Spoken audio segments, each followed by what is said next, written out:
Iran నిన్న రాత్రి అధికారికంగా ప్రకటించింది, ఒక కమ్యూనికే రిలీజ్ చేసింది, ప్రెస్ రిలీజ్ ఇచ్చింది. ఏమని? హార్మూజ్ జలసంధిని మేము పర్మనెంట్గా క్లోజ్ చేస్తున్నాం. మొన్నటి వరకు తాత్కాలికంగా ఆపరేషన్స్, ఇన్ఫ్యాక్ట్ అది మెయింటెనెన్స్ పర్పస్ అని చెప్పేసి తాత్కాలికంగా ఆపరేషన్స్ క్లోజ్ చేయడం అనేది ఇరాన్ ఎప్పుడూ చేస్తున్నది. ప్రపంచంలో చమురు సరఫరాకి ఉన్న ఏకైక మార్గం మొత్తం గల్ఫ్ నుంచి చూస్తే కనుక హర్మూజ్, స్ట్రైట్ ఆఫ్ హర్మూజ్ అంటాం, హర్మూజ్ జలసంధి. అదొక బాటిల్ నెక్. ఆ బాటిల్ నెక్ కంప్లీట్గా ఇరాన్ కంట్రోల్లో ఉంది.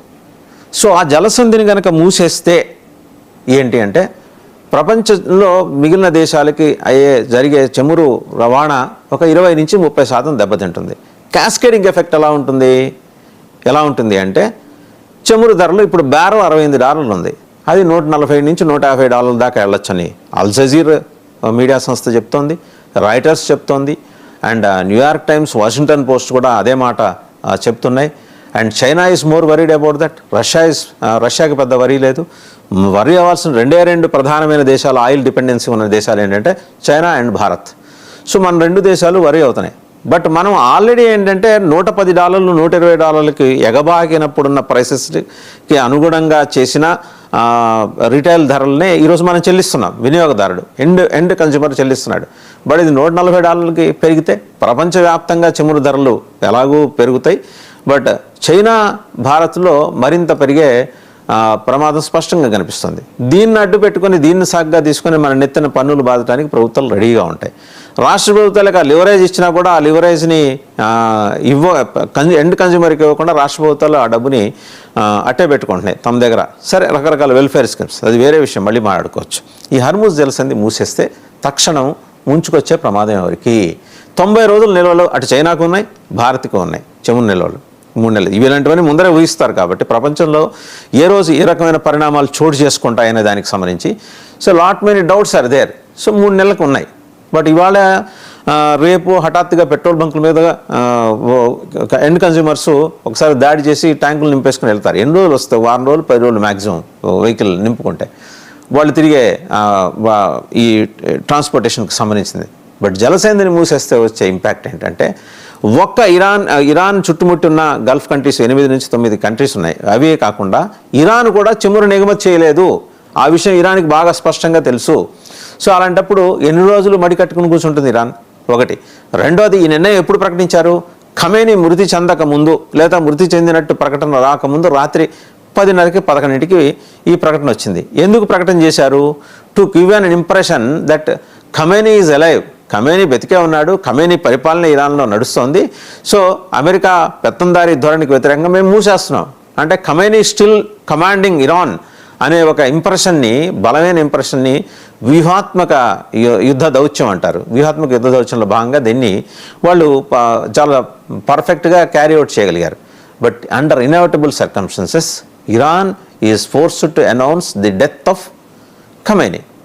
సో ఖమేనీ మృతిని అధికారికంగా ఇరాన్ ప్రకటించి 40 రోజుల సంతాపం దినాలుగా పాటిస్తామని చెప్పిన తర్వాత ఇంకా జలసంధిని మూసేసి ఉంచుతారా? ఖచ్చితంగా మూసేసి ఉంచారు. అలాగని తక్షణ నిర్ణయం తీసుకుంటారా? తక్షణ నిర్ణయం తీసుకోవచ్చు. ఇరాన్కు ఒక ప్రెసిడెంట్ ఉన్నాడు, ఒక క్యాబినెట్ ఉంది.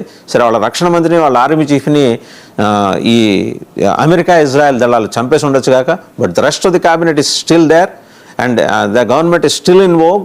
ఇంకా ప్రజలు నిర్ణయించుకోవాలి. ట్రంప్ కూడా ఏమంటున్నాడు?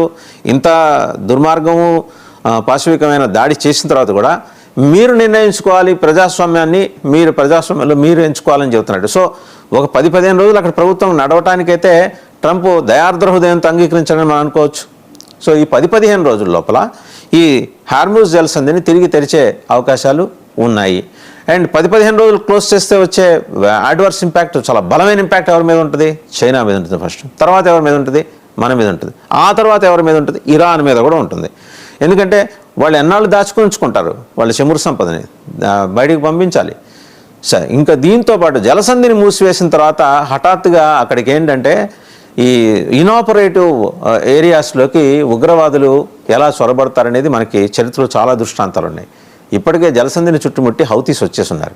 హౌతీస్ యమన్ సెంట్రిక్గా పనిచేసే సముద్రపు దొంగలు. బేసిక్గా ఆ సముద్రపు దొంగలకి తర్ఫీదు ఇచ్చి, ఉగ్రవాదం పాఠాలు నేర్పించి, వాళ్ళకి డాక్టరేట్లు ఇచ్చి ప్రపంచం మీదకి వదిలింది ఇరాన్. వీళ్ళు అటు యమన్లో ప్రధానంగా ఆపరేట్ చేస్తుంటారు. వీళ్ళ తమ్ముళ్ళు ఇంకొండ ఉన్నారు, హెజ్బుల్లాస్. వాళ్ళు లెబనాన్ బేస్గాను ఇంకా మిగిలిన చిల్లర మర్ర దేశాల్లోనూ కూడా వాళ్ళు ఆపరేట్ చేస్తుంటారు.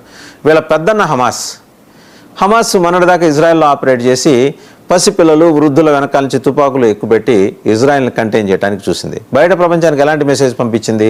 సాధారణ ప్రజానీకాన్ని పిల్లల్ని ఇజ్రాయెల్ చంపేస్తోంది, చూసారా, వాళ్ళని కాపాడటం కోసం మేము ఇక్కడ ఉంటే మమ్మల్ని ఉగ్రవాదులు అంటున్నారని చెప్పేసి కొత్త నెరేటివ్ బిల్డ్ చేసింది. ఈ 3 సంస్థలకి రోజు ఆక్సిజన్ సిలిండర్లు ఇచ్చి 2 పూట్ల భోజనం పెట్టి నెలకింతని సొమ్ములు ఇచ్చింది ఇరాన్, వాళ్ళని పెంచి పోషించింది. ఇవాళ అలాంటి ఇరానే దిక్కుతోచని స్థితికి వెళ్ళిన తర్వాత హౌతీస్ మరి వాళ్ళ మార్గం వాళ్ళు చూసుకుంటారు. ఈ 3 ఉగ్రవాద సంస్థల్లో మోస్ట్ అన్ఆర్గనైజ్డ్ ఆర్గనైజేషన్ ఏంటంటే, అసలు అవ్యవస్థ ఉన్న ఆర్గనైజేషన్ ఏంటంటే హౌతీస్. వాళ్ళు బేసిక్గా ఏంటంటే వాళ్ళ ప్రాథమికంగా వాళ్ళకి తెలిసిన విద్య ఏంటంటే సముద్రంలో ఓడల్ని దోచుకోవటం, నౌకల్ని దోచుకోవటం. మళ్ళీ దాంట్లోకి వచ్చేసారు. ఈ జలసంధిని ఓపెన్ చేయంగానే తిరిగి హౌతీస్ నుంచి దాడులు మొదలయ్యే ప్రమాదం ఉంది. ఇదొకటి. కాయిన్కి ఒక బొమ్మ మాట్లాడుకున్నాం. బొమ్మ ఏంటి? దాంట్లో ఈ ఆయిల్ సంక్షోభం, దాన్ని ఎదుర్కోవడానికి ఎలాగనేది ఓపెన్ చేస్తే ఇమీడియట్గా పెద్ద కష్టం ఉండదు, చమురు ధరల్లో పెద్ద పెరుగుదల ఉండకపోవచ్చు. బట్ కంటిన్యూస్గా ఒక కపుల్ ఆఫ్ వీక్స్ కనుక దాన్ని మూసేస్తే చమురు ధరలు అమాంతంగా పెరిగి $68 బ్యారల్ ఉన్నది $140 దాకా చేరొచ్చు. క్యాస్కేడింగ్ ఎఫెక్ట్ రిటైల్ అవుట్లెట్స్లో ఎండ్ కన్జ్యూమర్ అనుభవిస్తాడు. రెండోది ఏంటి? బొరుసు వైపు చూస్తే హౌతీస్ చెల్లెగిపోయి అక్కడ ఓడల మీద దాడులు చేస్తారు. సరే, ఆ బాధ్యత ఈరోజు ఇజ్రాయెల్ తీసుకుంటుంది. అంటే change of guard and change of regime, change of guard లేదా చేంజ్ ఆఫ్ రెజీమ్. ఇది ఇరాన్లో ఏం చేయాలనేది అమెరికా చూసుకుంటే, ఈ ఉగ్రవాద సంస్థలని కంటైన్ చేయడం అనేది ఇజ్రాయెల్ చూసుకుంటుంది. ఇప్పుడు ఏదో వీళ్ళు అలాగని వీళ్ళిద్దరు విశుద్ధవర్తనలని వీళ్ళిద్దరికి ఏమన్నా సర్టిఫికెట్, ఈ 2 దేశాలకు సర్టిఫికెట్లు ఇవ్వాల్సిన అవసరం లేదు. ఇజ్రాయెల్ వరకు కొంత జస్టిఫికేషన్ ఉంది. ఎందుకంటే ఈరోజు యుద్ధం చేయకపోతే రేపు ఇజ్రాయెల్ ఉండదు. ఆ 57 ఇస్లామిక్ నేషన్స్ కత్తిగట్టి వాళ్ళ నెత్తినెక్కి డ్యాన్స్ కడుతున్న క్రమంలో వాళ్ళ దేశాన్ని, వాళ్ళ యూదు జాతిని కాపాడుకోవాలంటే ఇజ్రాయెల్ అనివార్యంగా యుద్ధం చేయాల్సిన పరిస్థితి. సో అనివార్యంగా ఉగ్రవాద మూకల్ని కంటైన్ చేయాల్సిన పరిస్థితి. మరి ఈ క్రమంలో ఇజ్రాయెల్ యాక్ట్ ఎలా ఉండబోతోంది? స్ట్రాటజిక్ లొకేషన్స్లో అయితే వాళ్ళు చేరేస్తున్నారు. అండ్ యెమెన్కి దగ్గరగా ఉన్న ఒక దీవికి ఇజ్రాయెల్ సైన్యం ఆల్రెడీ చేరుకుని ఉంది. మొస్సాద్ ఆపరేషన్స్ బిగించేసింది. చివరి హౌతీని కూడా వదిలిపెట్టకూడదని ఇజ్రాయెల్ తీర్మానం చేసుకున్నట్టుగా వాళ్ళ రక్షణ మంత్రి చెప్తా వస్తున్నారు. అండ్ ప్రధానమంత్రి బెంజమిన్ నెతన్యాహు కూడా చాలా పర్ఫెక్ట్గా ఎగ్జిక్యూట్ చేస్తున్నారు. ప్రతి ఒక్క ప్లాన్ని చాలా పర్ఫెక్ట్గా ఆయన ఎగ్జిక్యూట్ చేసుకుంటూ వస్తున్న పరిస్థితిని మనం గమనించాం. రెండో అంశం, హౌతీస్ తర్వాత హెజ్బుల్లాస్ స్కాటర్ అయి ఉన్నారు డిఫరెంట్ నేషన్స్లో, గల్ఫ్ నేషన్స్లో. అండ్ ఇంకో దుర్మార్గమైన విషయం ఏంటంటే, ఇరాన్ వీళ్ళని చేరదీసి, అంటే ఖమేనీ గ్రూప్స్, IRGC గ్రూప్స్ వీళ్ళని చేరదీసి ట్రైనింగ్ ఇచ్చి, మిలిటరీ ట్రైనింగ్లో ఉగ్రవాదం అనే మసాలాను జోడించి పాకిస్తాన్ పంపించారు. పంపించిన తర్వాత అక్కడి నుంచి వాళ్ళు హమాస్ ఇక్కడికి భారతదేశానికి దిగుమతి అయింది. ఆపరేషన్ సింధూర్ కన్నా ముందు కశ్మీర్లో జరిగిన దాడిలో మోడస్ ఆపరెండి అంతా హమాస్ది అని చెప్పేసి నిఘా సంస్థల ప్రాథమిక దర్యాప్తులో వెల్లడైంది. ఈ గ్రెనేడ్స్ ఇసరటం, లేకపోతే మనం కనుక చూస్తే డ్రోన్స్ తోటి ఆపరేట్ చేయటం, పిక్చర్స్ తీసుకొని, శాటిలైట్ పిక్చర్స్ తీసుకొని పాయింట్స్ ఫిక్స్ చేసుకొని టార్గెటెడ్ అటాక్స్ చేయటం, ఇవన్నీ కూడా అంటే హమాస్కి ట్రైనింగ్ ఇచ్చింది ఇరాన్. సో ఇరాన్ ఉద్దేశం ఏదో భారతదేశంతో శత్రుత్వం పెంచుకోవాలని కాదు, పాకిస్తాన్కి సహకరించడం. సో మళ్ళీ coming back to the subject, ఈ జలసంధిని మూసివేస్తే వచ్చే పరిస్థితులు ఏంటి, ఉత్పన్నమయ్యే పరిస్థితులు ఏంటి, ఆయిల్ ధరలు పెరిగితే ఏం చేయాలి, ఆయిల్ ధరలని మరి తక్షణం వినియోగదారుడికి ఆ భారాన్ని ట్రాన్స్ఫర్ చేయాలా లేదా, ఇవి ప్రపంచంలో ఉన్న అన్ని దేశాలు. ఈ ఎఫెక్ట్ అయ్యేది ఏంటి? హర్మూజ్ జలసంధి కారణంగా ఎఫెక్ట్ అయ్యే నేషన్స్ ఏంటి? నిన్న ఇరాన్ దాడులు చేసింది, బహ్రెయిన్ మీద దాడి చేసింది, ఖతార్ బేస్ మీద దాడి చేసింది.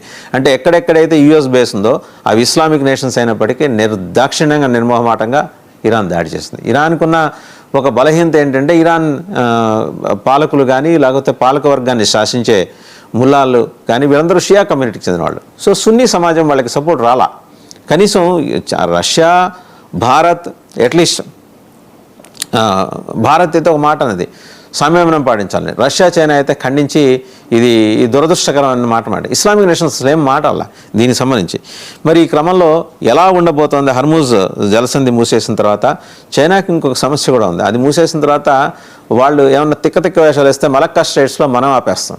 అది ఎందుకంటే మన కంట్రోల్లో ఉంది, భారత ప్రభుత్వ ఆధీనంలో ఉంది. మరి ఈ క్రమంలో చేంజ్ ఆఫ్ గార్డ్ ఒకటి స్పష్టంగా కనిపిస్తున్న అంశం. చేంజ్ ఆఫ్ గార్డ్తో పాటు ఉగ్రవాదుల్ని నియంత్రించాల్సిన అవసరం ఒకటి కనిపిస్తోంది.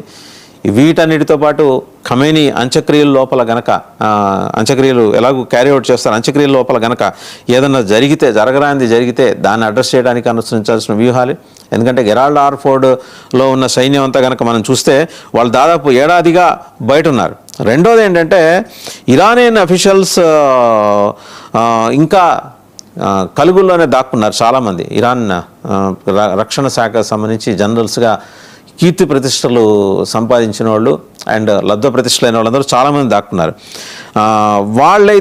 వాళ్ళు హింట్ చేస్తున్నది ఏంటంటే ఒకవేళ అమెరికా మళ్ళీ దాడి చేస్తుందా, దాడి చేస్తే మా పరిస్థితి ఏంటి, ఈ డౌట్. ఖమేనీ చనిపోయాడు కాబట్టి అమెరికా తన సైన్యాన్ని ఉపసంహరించుకుంటుందా అనే డౌట్ అయితే ఇరానియన్ అఫీషియల్స్కి ఉంది.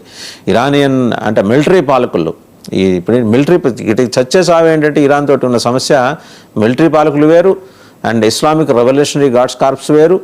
వీళ్ళు కాక మళ్ళీ ఇరాన్కి మళ్ళీ సపరేట్ ఆర్మీ ఉంటుంది. ఈ మిలిటరీ పాలకులు కాకుండా మిలిటరీ పాలకులను నియంత్రించేదేమో పొలిటికల్ అడ్మినిస్ట్రేషన్, దానికి ఈ మత ఛాందస మసాలా దానికి యాడ్ అవుతుంది. IRGC అయితే ఫక్తు మతమౌఢ్య సంస్థ, అది సో కరుడు కట్టిన వాళ్ళు, వాళ్ళకి ఇంకేం మిషన్ ఒకటి తప్పితే ఇంకేం లేదు.